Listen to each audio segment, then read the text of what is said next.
know, he spills his beer on somebody and then gets punched and laid out. And then he's like, now let's punch that again in slow motion.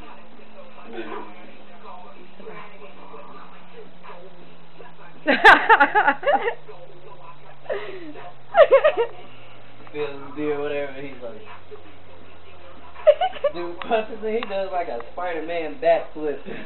He even had the landing on point. He's like, beer came down like,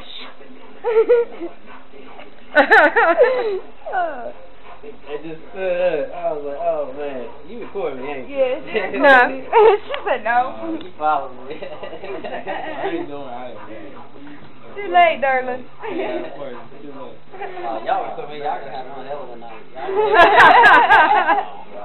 Tell us a story. Tell us a story. Story? Let me think of one. Like, what kind of story? Like, we like racist stories. I don't think I do. I'm like half and half. I got them probably coming from both sides if I think hard enough. Oh, there's this one time, right? I went to the team dances like faithfully every week all throughout the summer. It was like once a week. Me, my cousin Thomas, and he would pop in with. And we rode all the way down to fucking Canova to meet these girls we met down there, right? On the way back, these white people just kind of roll up on us.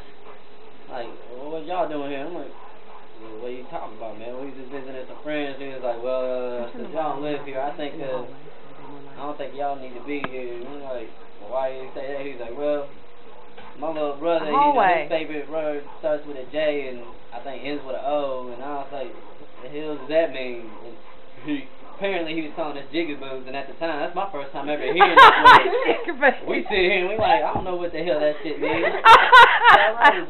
We sitting there, we was young as hell. Like, left outside that night. That nigga was so small, that shit was just like, he was like a little kid.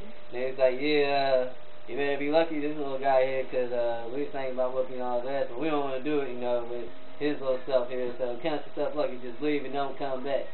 I'm sitting there like, oh my, I rode back pissed off, and then not be damn, later on, like the last team dance, they had the nerve to come in Huntington to the last team dance.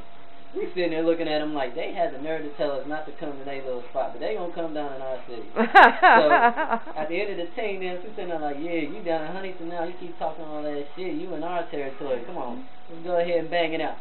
He was like, oh, let's go right here. But they all right next to the security guards and shit. We sitting there trying to run up on the security guards, pushing us back. I mean, we causing a scene. Like, I was already fucked up before I went in there. Now I'm like, I play in the middle of the street. Like, come across the street where he can't do shit. He can't save you across the street. Come on. They sitting there acting all tough, da-da-da-da-da. And then I figured out what they was doing. They was doing that because the security guard didn't call the cops. The cops pulled up. You know, I'm sitting there like, damn, I don't even want to deal with them. Well, my older brother, this nigga, he don't give a fuck. This nigga, Brandon, he was sitting there talking cash money shit to the cops. They had to, they put him in the back of the cop car. My homeboy TJ rode with him, just, you know, try to keep him out of trouble. They took him to his mom's house. No, they was like, no, I ain't even taking you to your mom. We're taking you to your aunt. Which is kind of, alright, I'm going to go ahead and explain it now so y'all don't get confused. Do you have a sister? Yeah. Alright, what would happen if I got you and her pregnant? What would the kids do? You're present.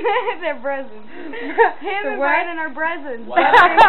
Yeah, they're brother and cousin. I've had to, you know, explain it so many times. That's just my way of explaining it. Like, if you're a dude, I'm like, imagine you get two sisters pregnant. Yeah. It's it, you know, no incest, so I don't give a damn. Plus, it wasn't my fault. I'm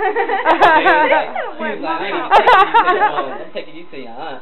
So I show up, I go back to the crib and shit, because they done pulled off. They, you know, they took him to my house. They done took the other people, they done got they ride and left. And I show up at the crib, and I'm like, damn, D, what happened? Where they take you? He's like, they ain't take you to your mom's? He was like, nah, man. He was like, man, I started telling her to your mom's. And he was like, nah, I know you be over here at your aunt's crib, I'm just going to take you over there. So they took him over there, and we just finished off the night, which was some real bullshit. Wow. Yeah, that was one hell of a night. Okay, stop it.